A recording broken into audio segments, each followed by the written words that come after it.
వైఎస్ఆర్సీపీకి కూడా బలమైన ఎన్ఆర్ఐ వింగ్స్ ఉన్నా కూడా టీడీపీతో పోల్చుకుంటే చాలా తక్కువ. కొన్నేళ్ల నుంచి టీడీపీకి కమ్మ సామాజిక వర్గం బలమైన సపోర్టుగా ఉంది. ఈసారి బాబు కోసం డైరెక్టుగా ఏపీకి వచ్చారు. ఎన్ఆర్ఐ కమ్మ లాబీస్ సోషల్ మీడియాను కూడా బలంగా వాడుకుని బాబుకు ప్రచారం చేసింది. వైసీపీకి కూడా అమెరికాలో 103 మందితో పెద్ద కమిటీ ఉంది. అమెరికాలో వెబ్ కంటెంట్ను రంగరాజు, విశ్వనాథ్ చూసుకుంటుండగా ఐటీని నాగిరెడ్డి చూసుకుంటున్నారు. ఆర్థిక వ్యవహారాలు సి సుబ్బారెడ్డి చూస్తున్నారు. వీరు కూడా బలంగానే వైసీపీకి పనిచేశారు. అయితే టీడీపీకి బలంగా ఏపీకి వచ్చిన తర్వాతే వైసీపీ అమెరికా ఎన్ఆర్ఐ వింగ్ బరిలోకి దిగింది.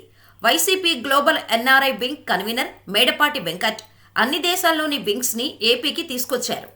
టీడీపీకి 80 దేశాల్లో బలమైన ఎన్ఆర్ఐ వింగ్స్ కమిటీలు ఉంటే వైసీపీకి కేవలం 11 దేశాల్లోనే బలమైన పార్టీ మద్దతుదారులున్నారు. అమెరికాలో మాత్రం టీడీపీకి ధీటుగా వైసీపీ ప్రవాసాంధ్రుల మద్దతు ఉంది. అంతెందుకు, న్యూయార్క్ టైమ్స్ స్క్వేర్లో జగన్ ఫోటోను కూడా టెలికాస్ట్ చేయించి సంచలనం సృష్టించింది వైసీపీ ఎన్ఆర్ఐ వింగ్. అమెరికా తర్వాత కువైట్లో 80 మందితో కమిటీని ఏర్పాటు చేసింది వైసీపీ. ఆ తర్వాత ఆస్ట్రేలియా 79 మంది సభ్యులు, యూరోపియన్ యూనియన్లో 78 మందితో కమిటీ, కెనడాలో 47, యుఏఈ 47, యూకేలో 34 మందితో ప్రవాసాంధ్ర వైసీపీ కమిటీలు ఏర్పాటు చేశారు. ఇవి కాకుండా బహ్రెయిన్, మలేషియా, న్యూజిలాండ్, సింగపూర్, ఖతర్లో మంచి ప్రభావవంతమైన యాక్టివ్గా ఉండే కమిటీలు ఇప్పుడు వైసీపీ కోసం ఏపీకి వచ్చి గెలుపు కోసం ఫైట్ చేస్తున్నాయి. అయితే ఈ రెండు పార్టీల్లో ఎవరికి ఎక్కువగా ప్రవాసాంధ్రుల వల్ల లాభం అంటే మాత్రం ఖచ్చితంగా టీడీపీకే. బలమైన కమ్మ సామాజిక వర్గం తమ ఎన్నికలను వ్యక్తిగతంగా తీసుకొని మరీ కష్టపడి పనిచేశారు. గత 6 నెలల నుంచి టీడీపీ ప్రవాసాంధ్ర నాయకులు గ్రౌండ్లోకి దిగి మరీ ప్రచారం చేసి గెలుపు కోసం కష్టపడ్డారు.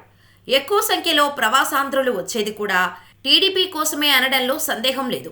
వారంతా ఐక్యంగా, టీమ్గా వర్క్ చేస్తూ ఆర్థికంగా బలంగా ఉండి సెలవులు దొరికితే చాలు వారిని రప్పిస్తున్నారు.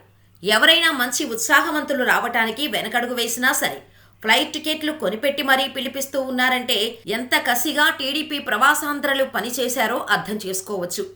ఆర్థికంగా బలంగా ఉండటంతో పాటు తమ పార్టీ అని కమ్మ సామాజిక వర్గం బాబు కోసం పనిచేస్తున్నాయి. ఏ విషయంలో జగన్కు అంత బలమైన ప్రవాసాంధ్ర కమిటీలు అంత కసిగా లేవు.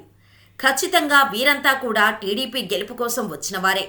75% మంది ప్రవాసాంధ్రులు టీడీపీ కోసం వస్తే కేవలం 25% మంది మాత్రమే వైసీపీ కోసం వచ్చారనే విశ్లేషణలు కూడా వినిపిస్తున్నాయి. అయితే వీరి ప్రచారం ఏ మేరకు టీడీపీకి లాభిస్తుందనేది జూన్ 4న తేలిపోనుంది. ఏది ఏమైనా కూడా టీడీపీకి ఆర్థికంగా బ్యాక్ బోన్లా నిలబడ్డారు ప్రవాసాంధ్రులు. మరీ ముఖ్యంగా కమ్మ లాభి. మరి వారి కష్టం ఏమాత్రం ఫలిస్తుందనేది ఎన్నికల ఫలితాలతో తేలిపోనుంది.